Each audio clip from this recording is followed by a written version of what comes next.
The color grade might be worse or better. I'm not sure because the movie makes everyone the castle that fucking Oompa Loompa because of the skin color and also the costume looks orange. Okay, I can't even. I'm not sure why make all of these like creative design choices if you're just going to cover the design. You might as well just dress them all up in black leather or orange leather. That makes more sense than just giving them the comic book colors and design looks. You know, if you're just going to color them orange or not give them any color, you sons of bitches. Sorry. I got a little louder. Okay. I'll try to keep it down. I got a little louder. Okay. I got a little worked up there. I just had to get that, okay? And Ant-Man, look, I'm not sure. I say Ant-Man, I guess, the first Ant-Man movie, titled Ant-Man from 2000, was it 15 it came, 2015 came out or 2016 it came out, okay? One of those years. Ant-Man, gets a 5 out of 10. And again, it's just the same thing, but it somehow did it worse by giving, I'm not sure if it gave it, I don't know if it gave, it might have actually given it less color. Maybe it gave it more bright color and it covered the whole thing orange. But this movie's orange. It's orange. Ant-Man's orange. And I don't see how the creators of the film can't see this and think that it looks colorful when it looks orange. Orange doesn't mean it's not colorful if that's only the only color you use. Okay, now Captain America, Captain America: Civil War, also the third Avengers movie, also known as Avengers 3. In other words, it's to certain people who it's also Avengers, more of an Avengers film than Captain America film. And this is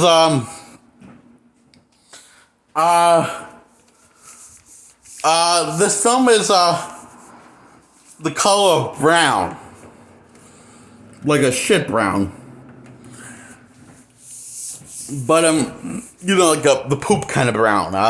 That's the color grain they use for Captain America: Civil War. It's not great. You have all your iconic heroes, your childhood favorite heroes, covered in shit. How attractive is that? Isn't that awesome? That's what you wanted, isn't it? Isn't it? And because no one complained about these, I didn't want to complain about all these ones, but no one complained about them in the past. But because they look perfectly fine to them. So, yeah. Okay, Doctor Strange. That is not brown. It is gray. The color of gray. Ooh, we're getting dangerous. I'm not sure what color it would be, what color to use at all. That's why I'm completely stumped what colors to use for Doctor Strange. Because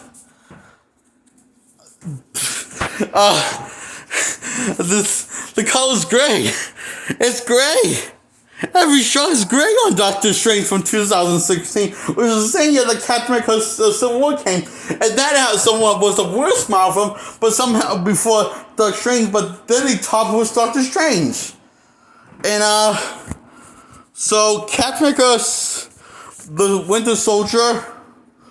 Doctor Strange gets a 5 out of 10, and Captain America: Civil War gets a 5 out of 10. The same points that Ant-Man gets. The first Ant-Man gets. The Ant-Man movie gets the 5 out of 10. As well as Doctor Strange and Captain America: Civil War. Okay, I'm going to give more points to Guardians of the Galaxy Volume 2 because they kind of made it better, but not quite. And because they went full on out, make it better, I'm giving this a 6 out of 10. Only 1 point better than the past 3 ones that I recently ranked. Guardians of the Galaxy Volume 2 gets a 6 out of 10. And because of the color Jinx Garber that doesn't have it's not tinted anything, but the color doesn't look bold. Neither does the shadows look like. Right, the shadows don't look shadows, they still look kind of grayish. So I'm giving that a 6 out of 10. And Homecoming, Spider-Man Homecoming, I'm giving a let's see, a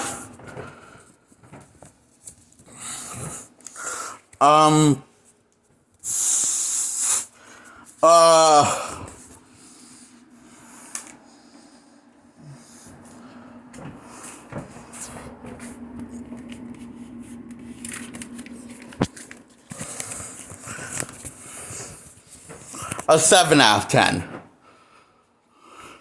And because of the same reasons of that, I gave Guardians of the Galaxy a 6 out of 10.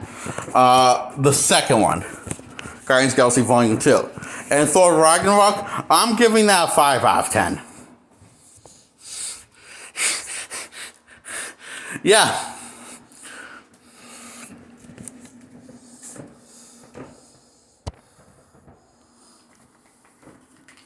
Maybe that's a little much. No, I'm going to have to give that a 6 out of 10, okay? I have to be more generous than 5, okay? It might be a, come back to that, okay? Black Panther, yes, 2 out of 10.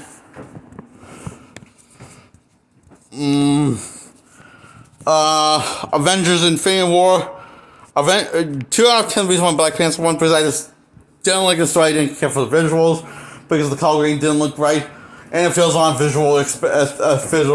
on film for visual standpoint, because not the story shit, but the visuals, because the color grading just doesn't look right. It doesn't, color grading can actually really affect the visuals in a bad way or in a really good way. It depends on if you know what you do with coloring or don't know what to do with coloring. Marvel doesn't seem to know what to do with coloring, therefore all the visuals look like garbage to me. Like, I don't know. Maybe they would look good if they had fixed the color, but I don't know until if they ever do that, or when they do that, So Avengers Infinity War gets a 5 out of 10. For the, just the color, I give it a 5 out of 10 for the color.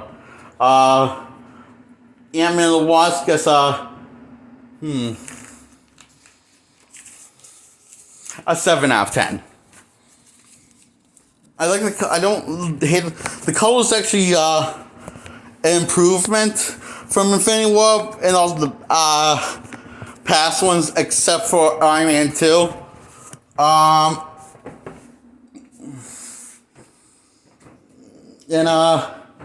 So it's close to looking cool, but not. It's almost close to looking cool, but not quite there. And oh my god, Captain Marvel gets I guess I'm going to have to give it a 4 out of 10. Is this? I'm giving it a 3 out of 10, okay? Captain Marvel. Because I don't really have any reasons to defend it. Not even a story standard. So, but I will say it's a better story than Black Panther, so that's definitely I can defend that more than Black Panther's story. And Avengers Endgame, I'm giving that a 5 out of 10 because I struggle. I kind of the first two times I kind of was into it, and the color didn't bother me. But then when I watched it third time and really pay attention to the color, I don't know. It made it kind of painful to watch because of the color. To the point I almost was getting bored. I mean, it's not a bad movie. It's just not a good movie. Making it the worst Avengers film because of the color, I think. Maybe it would be the best Avengers film. I don't know. I don't know. It's like I don't think any of these are really good Avengers movies on this list. Okay, the ones on the list. Okay, and I don't see any one of these movies are really good Marvel movies on the list. Okay, so I'm giving Avengers Endgame. Fuck it. I'm giving it a 5 out of 10. Avengers Endgame gets a 5 out of 10. And Spider-Man Far From Home gets a 6 out. 8 out of 10, okay? And, now let's go back to Spider-Man Homecoming. Spider-Man Homecoming on the visuals scale, I'm giving it a 7 out of 10. Or 6. No, I'm giving it a 6 out of 10 on the visual scale. But story-wise, I'm going to have to give it an 8 out of 10. Now, the reason why I'm giving it an 8 out of 10, not a 9 or a 10 out of 10, is because of the same reason why I'm not giving it the visual scale higher than higher points. More points. The reason why I'm not giving the one on a visual scale more points than 6 out of 10. It's because the color grading. It doesn't look right. It doesn't look like Spider-Man. Doesn't feel like so it doesn't feel like you know, Spider-Man as much as I want it to, you know? It's simple as like majority of these films I like really like on a story levels, but visual levels not all. So that's the kind of problem, because I mean, and the ones that tell a story about visuals and not really about stories, like those ones I just kind of like, but not really, you know? And maybe I would have I think I would have liked all these more, even the ones I really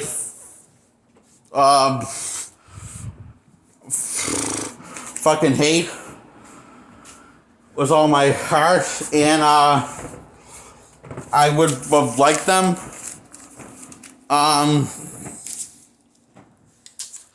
But because of that, of all reasons because of all these reasons I said in these reviews on the spoiler-free reviews for each movie, that's why I'm not giving them less point than the need.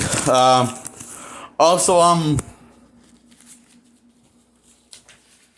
I'm kind of concerned for Deadpool 3 because the color.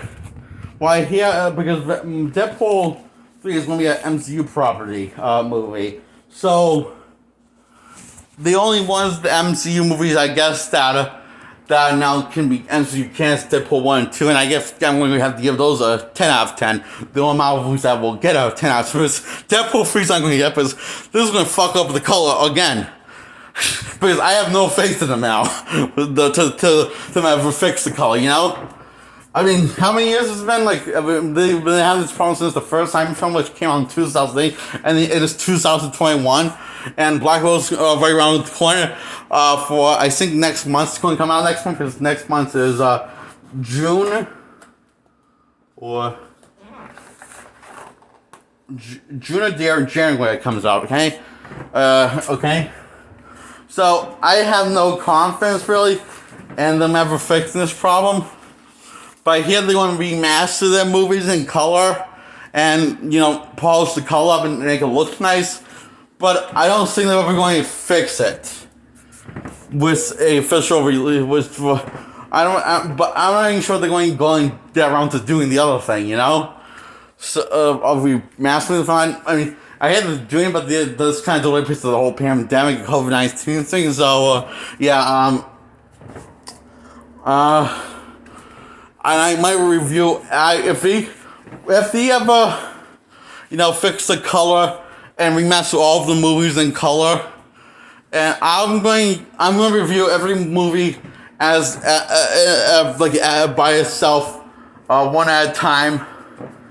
Even Endgame, the 3-hour and 3-minute movie, which I feel the length, the runtime on it.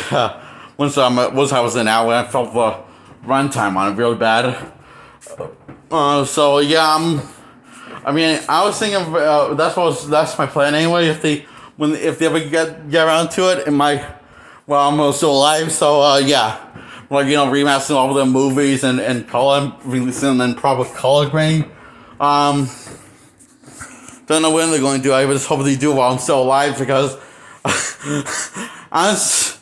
because if they don't, I'm just not going to die as a happy person, because I'm never going to see the Avengers in color when they team up. So I'm not going to see any of my heroes in color for their standalone films in live action. So I'm going to die as an unhappy person. A very miserable, angry, unhappy person inside. Because if you don't do that, so wish me luck. Hopefully, and pray for audience, pray for me, and pray for Marvel to them to do it. Even if I hate all those, and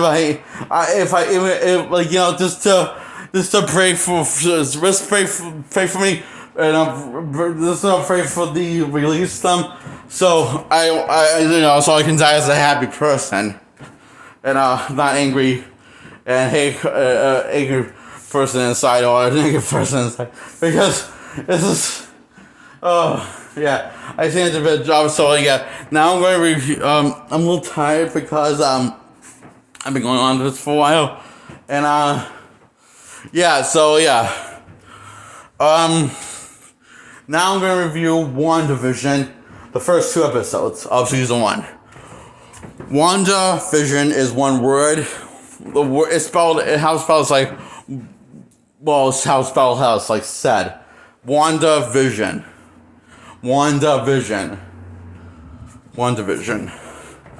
So, so it's not Wonder and Vision, it's WandaVision.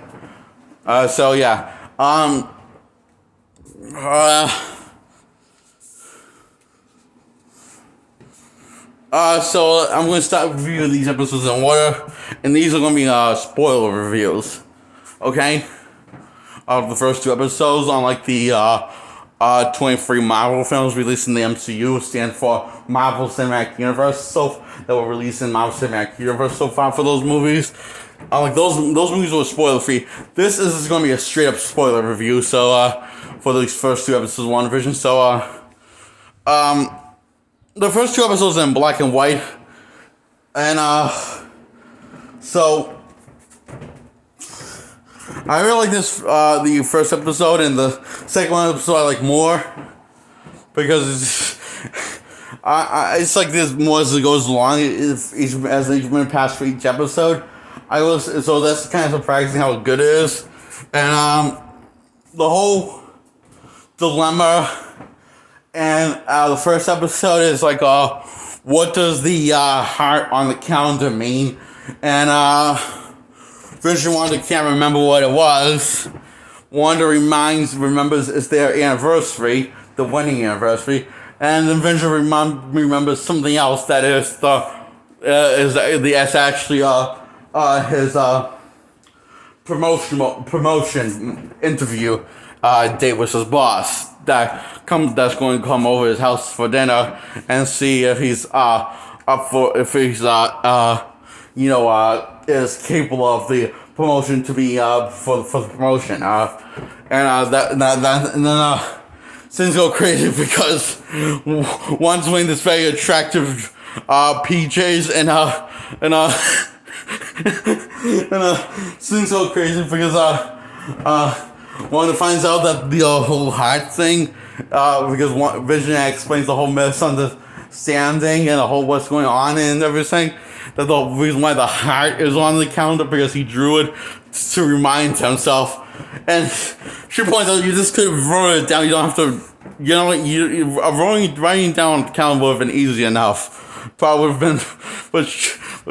been better. So. The first 2 episodes, this is kind of more of a, this show is basically a romantic comedy, with, as the episodes, throughout each episode of the first 2 seasons, things start to go odd with the program that they're in, the sitcom they're in, and, this is M.C.U. canon, so this is technically,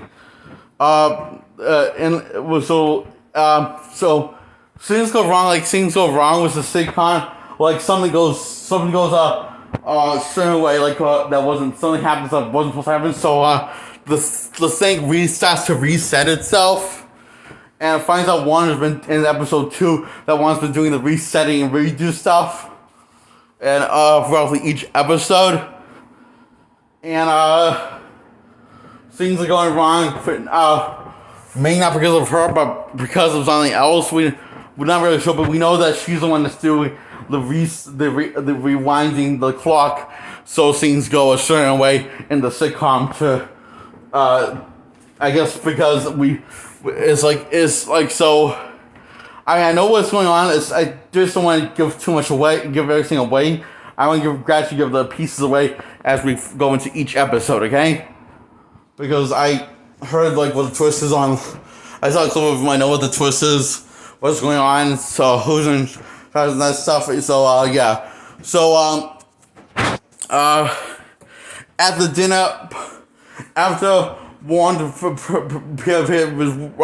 working preparing dinner for hours and hours.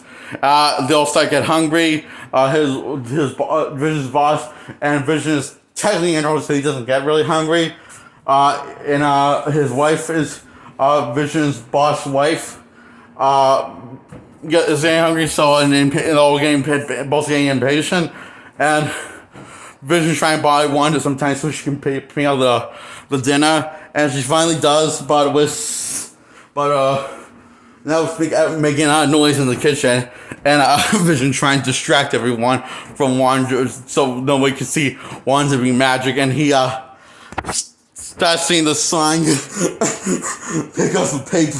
He starts singing the song, pick up the song that goes. The song pick up the paper and to distract everyone, and he has he has other people. He has his Vision's boss wife starts joining in singing the song, and one's like all confused, like what the heck is going on, and she's all confused, and we're making dinner.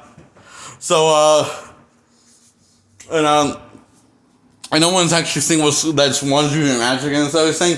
And then gets prepared. Then Vision's boss starts choking to death, and his wife seems to completely, even though she's right at the dinner across the table from him and sees him choking, she seems to be unaware of what's going on, which is weird. And she's not doing anything, and Vision's not doing anything, she's staring. She's just sitting scared, looking at his boss choking, and looking at Wanda. And Wanda seems to be confused, and everyone at the table is not really doing anything to save the person's life, and until Wanda says, Vision, do something. Until Wanda says, Vision, do something. So that's when Vision saves the man's life by using his powers. And get the food out of his throat, and so yeah, and they just act, everyone, his boss and his wife, and his boss acts like nothing really happened, and neither does the boss's wife. Actually, nothing really makes it big happen. They just go on saying, go on with the night and saying that he's impressed with Vision. His boss thinks he's impressed with Vision, and thinks he's up for the promotion, and so he gets the promotion opportunity. He gets the opportunity to be promoted. So by his boss. So and it started happening when Vision and Wanda was asked where did they mate? Why don't they have kids and stuff like that, and what was their story and stuff, and none of them could answer any of those basic questions. So the boss started getting worked up, and because he was he wasn't just when it worked up, he just was all confused and started getting worked up. So that's when he started choking. Anyway, so Wandering Vision basically Wanda points out the unusual couple, and the Vision says, I don't doubt there's anything. He says there's no doubt about that. And he says, and she says what she means by that is that they don't have any wedding rings, or a song, or anniversary. And Vision says they can't rearrange that. So Vision, I like this part. This is my favorite part of this episode 1. Vision suggests Wanda to use some magic to give them wedding rings, and it's a kind of a very nice, soft, warm, fuzzy moment. So Vision just shuts the camera off. That's that's recording them through the sitcom with remote control, and someone watching them on a TV the entire episode of the first episode of WandaVision. We don't know who it is.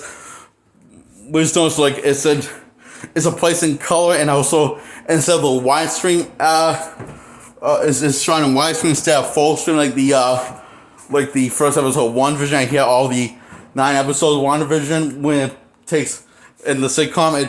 It's shot in full screen. So yeah, I almost dropped the phone. Okay, so yeah, and that's what the thing ends on. So the first episode is completely in black and white, and I really like the first episode. I'm gonna the first episode is 10 out of 10. I'm gonna give the second episode 10 out of 10. The second episode gets well, it gets you get more detail. You get more detail that something's what the environment that in that WandaVision is not a real environment, but more of a hallucination. So you get the feeling when someone tries to communicate with Wanda through the radio while the radio's playing, and also at this party with Agnes and this rich girl that's throwing a party and this get together, and that's when things got go odd, and well, this is like with all the and only and that's when that's part of the episode 2, and the dilemma is like in this episode is basically well the thing I think I'm using one dilemma, but I'm not sure.